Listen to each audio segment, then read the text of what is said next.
आज के इस वीडियो लेक्चर में जो क्वेश्चन हम लोग सॉल्व करने जा रहे हैं वो 10th क्लास के चैप्टर एपी से है और अपने आप में एक बहुत ही इंपॉर्टेंट क्वेश्चन है।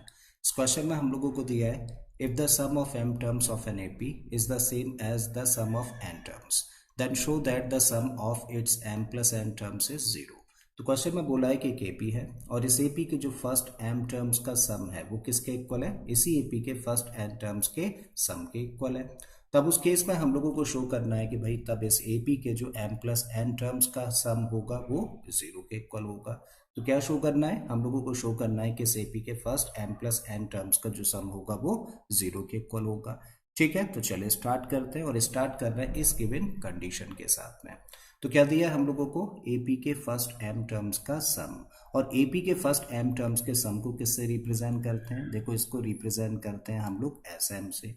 वहीं दूसरी तरफ एपी के फर्स्ट n टर्म्स के सम को किससे रिप्रेजेंट किया जाता है, इसको रिप्रेजेंट किया जाता है sn से। तो अकॉर्डिंग टू क्वेश्चन के अकॉर्डिंग एपी के फर्स्ट m टर्म्स का सम किसके इक्वल है, ये इक्वल है एपी के फर्स्ट n टर्म्स के सम के। अब हम लोग जानते हैं भाई sn का एक्सपेंशन क्या होता है, यानी कि फॉर्मूला क्या होता है एपी के फर्स्ट n टर्म्स का सम निकालने का। तो ये फॉर्मूला होता है n upon two a plus में n माइनस वन और इनटू में होता है d। तो ये फॉर्मूला है किस लिए, एपी के फर्स्ट n टर्म्स का सम फाइंड करने के लिए। अब इस फॉर्मूले का यूज करके हम लोग क्या लिख सकते हैं, देखो sn को क्या लिखा जा सकता है, क्या फर्क है इसमें और इसमें, यहाँ पे m है जस्ट n की जगह पे, तो जहां जहां इस फॉर्मूले में n दिखता है वहां वहां क्या रख देना है, m रख देना है। तो क्या बनता है इसका एक्सपेंशन था m अपॉन टू, फिर ब्रैकेट में होना चाहिए 2a plus n minus one into D होता है, तो यहाँ पे क्या रख देना है m माइनस वन और इंटू में आ गया d and this equal to sn का तो एक्सपेंशन लिखा ही है, इसको एज इट इज लिख दो। तो n upon two a plus n minus one into d. ठीक है, अब हम लोग करते हैं इसको फर्दर सिंप्लीफाई। अब हम लोग देख रहे हैं कि भाई इक्वल के इधर उधर अपॉन में यहाँ भी 2 है और अपॉन में यहाँ भी 2 है। तो सबसे पहले तो क्या करो, इस 2 से 2 को कैंसिल कर दो क्योंकि दोनों साइड्स को 2 डिवाइड कर रहा है, राइट। अब बचता क्या है, यहाँ पे m बचता है, ब्रैकेट में क्या रहता है, ब्रैकेट में रहता है तब 2a प्लस का साइन रखिए, और d क्योंकि ब्रैकेट के बाहर है तो ब्रैकेट के अंदर दोनों टर्म्स को मल्टीप्लाई करेगा। तो जब d का मल्टीप्लाई m के साथ करेंगे तो क्या लिख सकते हैं इसको md, वहीं जब d का मल्टीप्लाई माइनस वन के साथ करेंगे तो बन जाएगा माइनस का d। बिल्कुल इसी तरीके से n ब्रैकेट के बाहर इधर है, सबसे पहले 2a लिख दिया हम लोगों ने, प्लस का साइन रखिए। अब d का मल्टीप्लाई n के साथ करेंगे तो बन जाएगा nd, और d का मल्टीप्लाई जब माइनस वन के साथ करेंगे तो बन जाएगा माइनस का d। फिर से हम लोग देखें तो अब यहाँ पर m है जो कि ब्रैकेट के बाहर है और इस ब्रैकेट में कितने टर्म्स है, 3 टर्म्स है, मतलब m मल्टीप्लाई करेगा ब्रैकेट के अंदर के इन तीनों टर्म्स को। तो जब m का मल्टीप्लाई 2a के साथ करेंगे तो क्या बन जाएगा 2am, वहीं जब m का मल्टीप्लाई md के साथ में करेंगे तो क्या बन जाएगा एम स्क्वायर डी, और जब m का मल्टीप्लाई माइनस डी के साथ करेंगे तो बन जाएगा माइनस का डी एम। यही ट्रीटमेंट हम लोग इधर दे रहे हैं, n का मल्टीप्लाई जब 2a के साथ करेंगे तो बनेगा 2an, n का मल्टीप्लाई जब nd के साथ करेंगे तो बन जाएगा प्लस का n स्क्वायर डी, वहीं जब n का मल्टीप्लाई माइनस डी के साथ करेंगे तो माइनस का dn बन जाता है। ठीक है, और अब हम लोग क्या कर रहे हैं, इस राइट हैंड साइड में जो तीनों के तीनों टर्म्स हैं इन तीनों टर्म्स को ट्रांसपोज कर रहे हैं लेफ्ट हैंड साइड में। तो सबसे पहले हम लोग क्या कर रहे हैं, ये टर्म लिख रहे हैं, ये तो एज इट इज रहेगा, अपनी ही साइड पर है, तो 2am हम लोगों ने लिखा और इसके साथ हम लोग इसको ट्रांसपोज करके लिख देते हैं। तो ये 2an जब ट्रांसपोज होगा तो ये माइनस में आएगा और तब इसको लिख सकते हैं हम लोग 2an माइनस का। फिर उसके बाद ये वाला टर्म लिखिए, क्या है ये m स्क्वायर डी, और इसके साथ हम लोग ट्रांसपोज कर रहे हैं इस टर्म को, तो ये पॉजिटिव टर्म में ट्रांसपोज करेंगे तो नेगेटिव हो जाएगा, तब इसको लिख सकते हैं माइनस का n स्क्वायर डी। फिर लास्ट टर्म क्या है, माइनस का d m, as it is हम लोगों ने रखा, और इसके साथ इसको ट्रांसपोज किया जा रहा है तो नेगेटिव टर्म में पॉजिटिव हो जाएगा और तब इसको लिख सकते हैं हम लोग डी एन।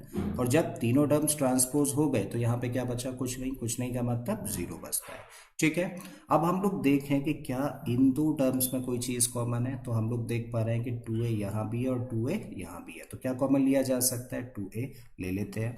तो हम लोगों ने 2a कॉमन लिया, जब इस टर्म में से 2a बाहर चला गया तो यहाँ से क्या बचा m, माइनस का साइन रखिए, 2a बाहर चला गया तो यहाँ से क्या बचा n, बिल्कुल यही चीज देखो हम लोग यहाँ पे कर रहे हैं। क्या इन दो टर्म्स में कोई चीज कॉमन है? तो हम लोग देख पा रहे हैं डी यहाँ भी है और डी यहाँ भी है, तो यहाँ दोनों टर्म्स में डी कॉमन हम लोग ले रहे हैं। तो फिर ब्रैकेट में क्या बचेगा जब डी कॉमन ले लिया जाएगा? यहाँ से बचेगा एम स्क्वायर, माइनस का साइन है और डी कॉमन चला जाएगा तो यहाँ से बचने वाला है एन स्क्वायर, और डी को कॉमन लेके यहाँ लिख दिया हम लोगों ने। यही चीज हम लोग यहाँ पर देखें तो इन दो टर्म्स में हम लोग क्या कॉमन देख पा रहे हैं? देखो डी यहाँ भी है और डी यहाँ भी है, लेकिन यहाँ पे माइनस का साइन है।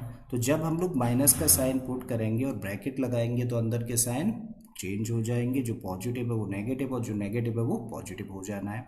ठीक है, तो इस माइनस की वजह से ये वाला टर्म क्या हो जाएगा? पॉजिटिव, और डी चला गया बाहर तो अंदर क्या बचा? एम। इस माइनस की वजह से प्लस क्या हो जाना है? माइनस, और डी तो बाहर कॉमन ले रहे हैं हम लोग तो अंदर क्या बचा? एन, और डी को कॉमन हम लोगों ने यहाँ पर लिख दिया एंड दिस इक्वल टू 0। अब हम लोग फिर से एक बार यहाँ पर थोड़ा सा काम करें इस एक्सप्रेशन के साथ में, तो इसको ऐसे ही रखो 2a और इनटू में m माइनस n, प्लस का साइन है रखो। अब यहाँ पे जो फॉर्म बन रही है वो कैसी फॉर्म बन रही है? ए स्क्वायर माइनस बी स्क्वायर जैसी, और हम लोग जानते हैं कि ए स्क्वायर माइनस बी स्क्वायर का फैक्टराइजेशन कैसी फॉर्म का होता है? ए प्लस बी इंटू ए माइनस बी जैसी फॉर्म का। तो इसकी जगह पे हम लोग क्या रख सकते हैं? इसकी जगह पे रख सकते हैं एम प्लस एन यानी कि ए प्लस बी, और ए माइनस बी का मतलब एम माइनस एन, और इंटू में क्या है? डी है, माइनस का साइन रखिए और फिर इस टर्म को एज इट इज रख दीजिए, तो एम माइनस एन और इंटू में d and this equal to 0। अब हम लोगों के सामने जरा बताओ कितने टर्म्स है इस लेफ्ट हैंड साइड में? 3 टर्म्स है, और इन तीनों ही टर्म्स में हम लोग क्या देख पा रहे हैं कि कॉमन फैक्टर है वो क्या है? एम माइनस एन यहाँ भी है, एम माइनस एन यहाँ भी है और एम माइनस एन यहाँ भी है। तो हम लोग क्या कर रहे हैं? इक्वेशन की दोनों साइड्स को एम माइनस एन से डिवाइड कर रहे हैं। तो जब इस टर्म को हम लोग m माइनस एन से डिवाइड करेंगे तो m माइनस एन से m माइनस एन कैंसिल हो जाएगा, तब क्या बचा रह जाएगा? सिर्फ। तब यहाँ से हम लोगों को मिलने वाला है 2a, प्लस का साइन है रख देते हैं, यहाँ से m minus n cancel out हो जाएगा डिवाइड करने पे, तब क्या बचेगा? m प्लस एन और इनटू में d, चलिए रख देते हैं इसको। तो m प्लस एन ब्रैकेट में रखा और इनटू में क्या है? d। बिल्कुल इसी तरीके से देखो, सबसे पहले तो यहाँ माइनस का साइन लगा दीजिए और m माइनस एन से m माइनस एन कैंसिल हो जाएगा, तब यहाँ से क्या बचेगा? यहाँ से बचने वाला है d and this equal to 0। अब अगेन हम लोग क्या कर रहे हैं? इस इक्वेशन की दोनों साइड्स को मल्टीप्लाई कर रहे हैं m प्लस एन अपॉन 2 से।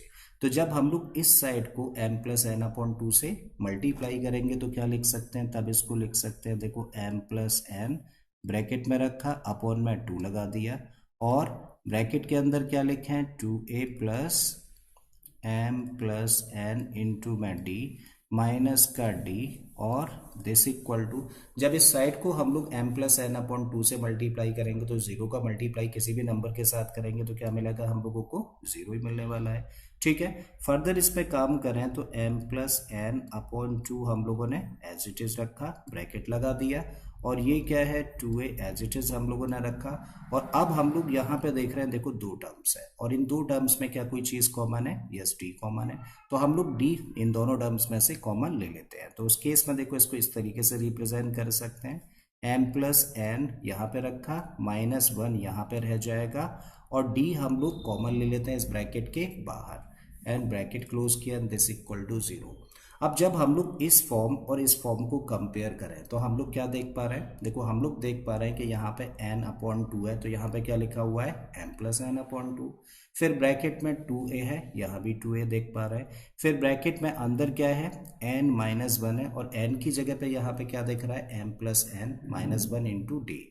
ठीक है, इसका मतलब ये फॉर्म जो यहाँ से यहाँ तक दिख रही है और ये फॉर्म एग्जैक्टली सेम है। क्या फर्क है दोनों में? यहाँ पे n लिखा हुआ है और यहाँ पे m प्लस एन लिखा हुआ है। तो जब यहाँ पे n लिखा होता है तो ये एक्सपेंशन होता है किसका? यानी कि सम होता है कितने टर्म्स का? n टर्म्स का। और जब यहाँ पे m प्लस एन है, यहाँ भी m प्लस एन है, तो इसका मतलब इस फॉर्मूले का यूज करके इसको क्या लिखा जा सकता है? इसको रिप्रेजेंट किया जा सकता है किससे? Sum of first m plus n terms of AP, and this equal to what? 0 using this formula। और यही चीज देखो हम लोगों को प्रूव करनी थी कि भाई इस AP के first m plus n terms का सम किसके इक्वल होगा?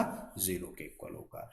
तो मुझे उम्मीद है स्टूडेंट्स कि आप लोगों को ये क्वेश्चन अच्छे से समझ आ गया होगा। अगर ऐसा है तो प्लीज़ वीडियो को लाइक कर दें, चैनल को सब्सक्राइब कर लें, और बाकी के इसी तरीके के क्वेश्चंस के लिए प्लेलिस्ट में चले जाइए। ऑलरेडी इस तरीके के बहुत सारे क्वेश्चंस मैंने अपलोड किए।